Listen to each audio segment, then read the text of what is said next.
रामपुर मतलब हरियाली। उस गांव में हर कोई बस खेती बाड़ी ही करता था। वो एक दूसरे का ऐसा ख्याल रखते थे ताकि किसी को कोई परेशानी ना हो। उस गांव में एक बुजुर्ग महिला शारदा रहती थी। शारदा के दो बेटे रमेश और प्रसाद था। रमेश खेती बाड़ी करता था और प्रसाद शहर जाता था काम करने। रमेश की पत्नी का नाम था अनामिका। अनामिका बहुत गरीब थी। उनके दो बच्चे थे। शारदा उन दोनों बच्चों से बहुत प्यार करती थी।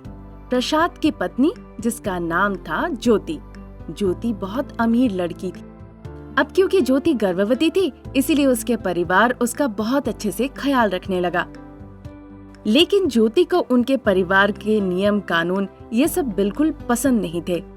तभी एक दिन शारदा अपने बड़े बेटे से कहती है, अरे बड़ा बेटा, तुम इस खाद को लेके क्या किए जिस बारे में कह रहे थे?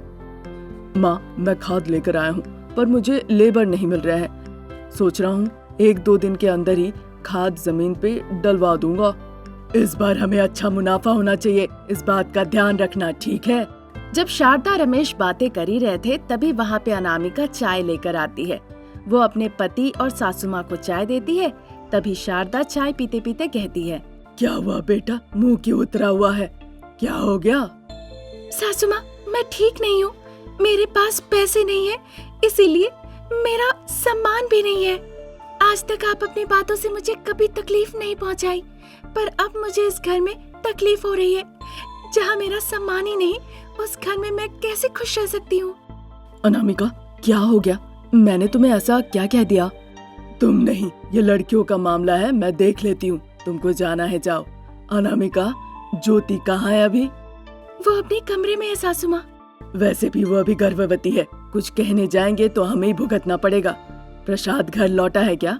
शारदा जब पूछ ही रही थी, तब तक प्रसाद लौट आता है। क्या बात है, मीटिंग चल रही है? कुछ खास बात हो रही है क्या? तुम्हारी पत्नी के बारे में ये एक तरीका नहीं है। अनामिका कौन है?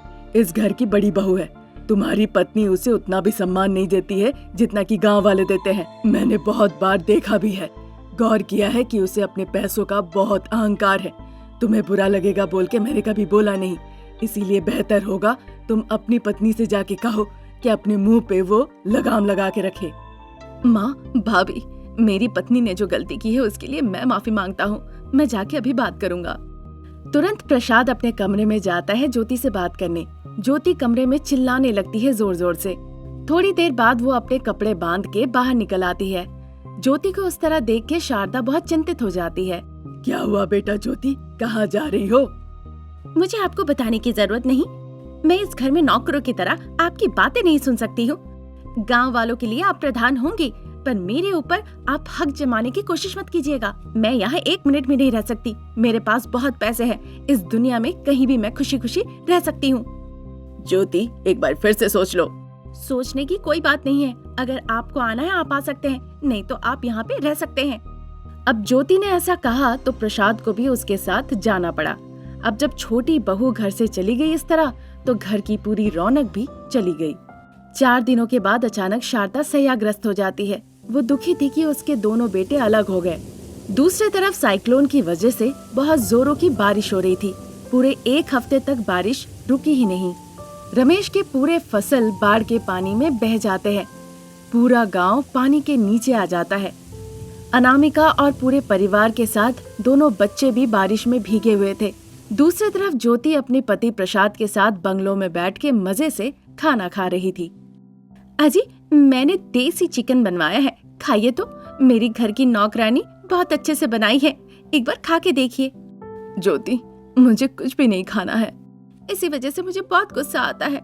आप नहीं खाएंगे तो मुझे बहुत बुरा लगेगा और मेरे बच्चे को भी बुरा लगेगा।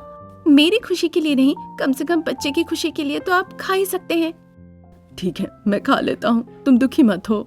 इस पहली बारिश में मुझे आइसक्रीम खाना है, आइए। इस तरह वो प्रसाद को बारिश में ले जाती है छतरी लेके, क्योंकि बहुत जोरों से बारिश हो रही थी और ज्योति प्रसाद आइसक्रीम खा रहे थे। दोनों को बहुत मजा भी आ रहा था।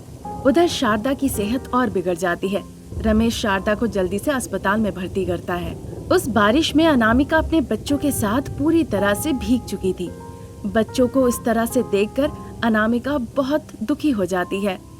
बच्चों को बहुत भूख लगी थी। अनामिका को समझ में नहीं आ रहा था कि उसे क्या करना चाहिए। बच्चों को पेड़ के नीचे बैठा के वो आंचल तान के भीख मांगने लगती है। बाबू, मेरे बच्चे बहुत भूखे हैं, कुछ पैसे दे दीजिए, आपको बहुत पुण्य होगा। मेरी सासू माँ बीमार है, मेरे परिवार को बचा लीजिए, कुछ देने से अच्छा होगा। ऐसा कह के अनामिका भीख मांगती है। जो पैसे इकट्ठा होते हैं उससे जो बच्चे चाहते थे वो ले आती है। साथ ही अपने पति और सासू माँ के लिए भी खाना ले आके वो उनका पेट भरती है। अस्पताल से थोड़ी दूर में ही अनामिका एक छोटी कुटिया बनाती है। वहाँ जाके वो बच्चों को रखती है और वहाँ से वो बच्चों का देखभाल करना शुरू करती है। दूसरी तरफ ज्योति रेस्टोरेंट में बैठकर रेस्टोरेंट के कुक को पैसे टिप में दे रही थी। ज्योति, तुम इन्हें टिप में इतने पैसे क्यों दे रही हो? कैसी बातें कर रहे हैं? ये हमारी सम्मान की बात है। उसने खाना अच्छा पकाया, इसलिए मैंने उसे उपहार में दिया। इसमें कौन सी बड़ी बात है? तुम ना अब ये सब आदत डाल लो और गांव वाली आदत तुम अब छोड़ ही दो। भगवान के लिए तुम मेरे परिवार और गांव के बारे में छोटी बातें मत किया करो। हाय रे, जो इतने अहंकार थे ना तुम्हारे, सब वो निकल ही जाएंगे। बारिश की वजह से पूरा गांव बाढ़ में बह चुका है। बेचारी सासू माँ, पता नहीं क्या हो रहा होगा उनके साथ। बेचारे भैया, उनकी पत्नी और बच्चे अभी तक तो पानी में बह गए होंगे। ज्योति की ऐसी बातें सुन के प्रसाद को बड़ा गुस्सा आता है, फिर भी वो उसे कुछ नहीं कहता। उस रात ज्योति को दर्द शुरू होता है। जब प्रसाद ज्योति को अस्पताल ले जाने वाला था तो उनकी गाड़ी खराब हो जाती है। बारिश की वजह से उनकी गाड़ी में कुछ दिक्कत आ गई थी। वहीं खड़े होकर प्रसाद दूसरी गाड़ी का इंतजार करता है ताकि वो ज्योति को अस्पताल जल्दी से ले जा सके। दर्द बहुत बढ़ जाने की वजह से प्रसाद अस्पताल के सामने की कुटिया में ले जाता है। वहाँ अनामिका और बच्चों को देखकर वो आश्चर्य रह जाता है। भाभी, आप यहाँ ज्योति को बहुत दर्द शुरू हो गया है, पता नहीं मैं अब क्या करूँ। आप बाहर बैठिए प्रसाद, मैं देखती हूँ। फिर अनामिका ज्योति को अपनी कुटिया में ही डिलीवरी करवाती है। वो एक पुत्र संतान को जन्म देती है। बच्चे को जन्म देने के दौरान ज्योति को अपनी सारी गलतियों का एहसास होता है। पैसों के लिए उसने जितनी कड़वी बातें कही थी, उन सभी के लिए वो अनामिका से माफी मांगती है। थोड़ी देर में बारिश रुकने पे सभी लोग शारदा के पास जाते हैं। अपने पोते को देखकर शारदा बहुत खुश होती है। दोनों बहुओं को साथ देखकर शारदा बहुत खुश होती है। बाद में सभी बहू एक साथ मिलकर रहने लगती है और अपने पूरे परिवार को भी वो खुश रखती हैं। माधवपुर गांव में शारदा और माधवी रहते थे। वो दोनों बहुत मिलनसार थे। शारदा दिल की बहुत संवेदनशील थी, साथ ही मानवता भी उसमें भरी हुई थी। बिल्कुल उसी की तरह बहू अनामिका भी थी। बहुत ही चतुराई से व्यापार करती थी और अच्छा कमाती थी। अभी भी अनामिका खाना बना रही थी रसोई में और यही सोच रही थी कि कौन सा व्यापार करना चाहिए आगे। चाहे मैं कितना सोच लूं, मेरे ख्यालों में वही व्यापार आते हैं जो मैंने पहले किया था, नया कुछ आता ही नहीं। ये सोचते सोचते वो चूल्हे पे चाय बनाने लगती है और उसे लगता है चाय पत्ती है और डाल देती है लाल मिर्च पाउडर। तभी शारदा हॉल में कहने लगती है, मैंने आधे घंटे पहले चाय बनाने को कहा था। अनामिका किचन में है, पर कर क्या रही है वहाँ? ये सोचकर वो किचन में जाती है देखने। देखती है बहू चाय पत्ती के जगह लाल मिर्च पाउडर चाय में डाल रही है।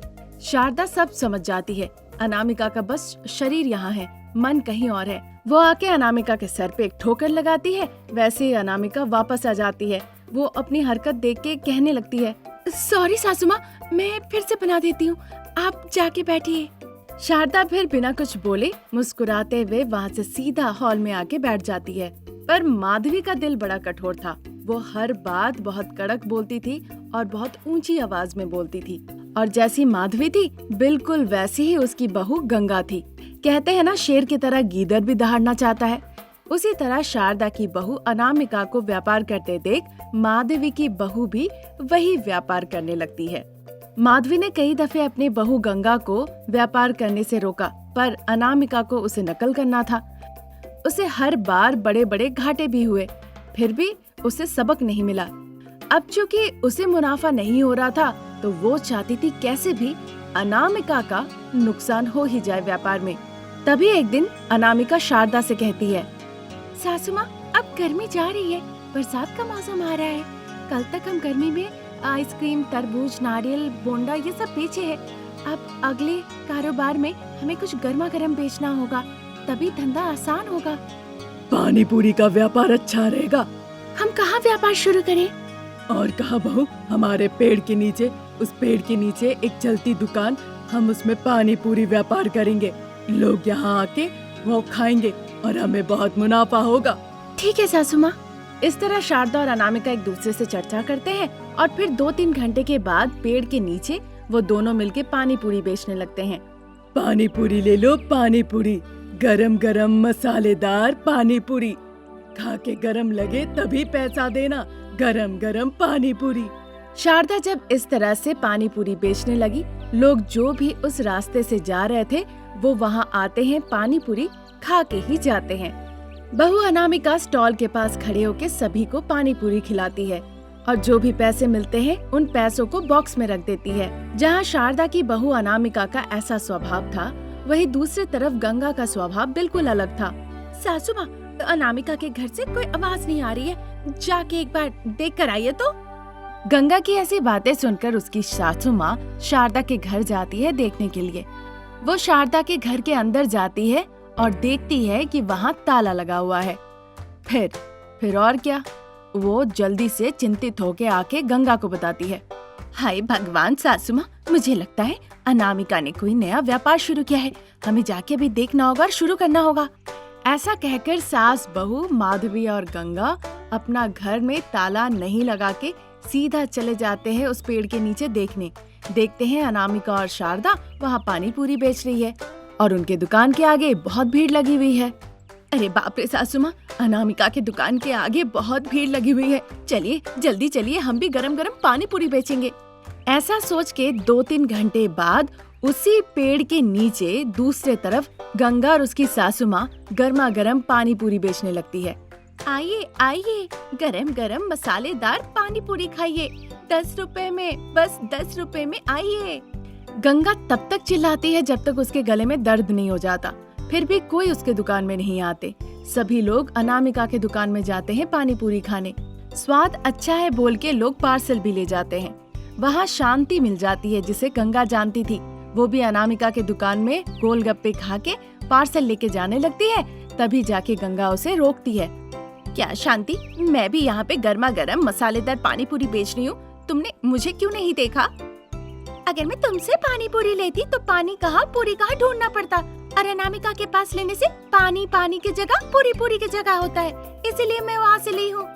वो ऐसा कह के चली जाती है। उसकी बातें सुन के शारदा और अनामिका जोर जोर से हंसने लगते हैं।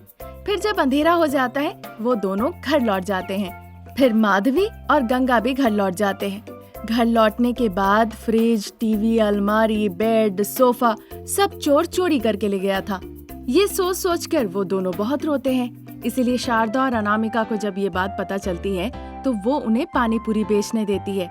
कुछ दिनों के बाद अनामिका और शारदा पूरी बेचने का एक नया दुकान शुरू करती है। आइए बाबू आइए, गर्मा गर्म पूरी मटर खाइए, तैयार है सिंगल प्लेट 20 रुपए, डबल धमाका 40 रुपए का, और अगर परिवार के लिए चाहते तो वो भी है। ऐसा कह के शारदा और अनामिका बेचने लगते हैं। पूरी और मटर की सब्जी के कई तरह के वैरायटी थे। लोग वहाँ जाते हैं और खाते भी है। ये देखकर गंगा और माधवी का मुंह खुला का खुला रह जाता है। क्या माधवी, गरम गरम पूरी मटर खाओगी? पैसे नहीं लगेंगे, ले जाओ। ठीक है, फिर मेरे लिए एक और मेरी बहू के लिए एक दे ही दो। क्या मैं तुम्हारे पति और बेटे के लिए पार्सल दे दूं? ये सुन के माधवी का मुंह बन जाता है। फिर शारदा सास बहू दोनों के लिए एक एक प्लेट पूरी मटर देती है। वो दोनों वो ले जाके खाते हैं और फिर वहाँ उस पेड़ के नीचे आ जाते हैं। अनामिका, पूरी और मटर बहुत स्वादिष्ट थे। फिर देर ना करते हुए तुम सास बहू पूरी और मटर की सब्जी का व्यापार कब शुरू कर रहे हो? नहीं अनामिका, अब भाग भाग के दूध पीने की जरूरत नहीं है। बेहतर है कि हम पानी पी ले। मैं समझ गई हूँ, तुम अपना व्यापार करो, हम अपना व्यापार करेंगे। वो ऐसा कहते हैं। फिर सास बहू अपना पानी पूरी का दुकान दूर ले जाके लगा लेते हैं।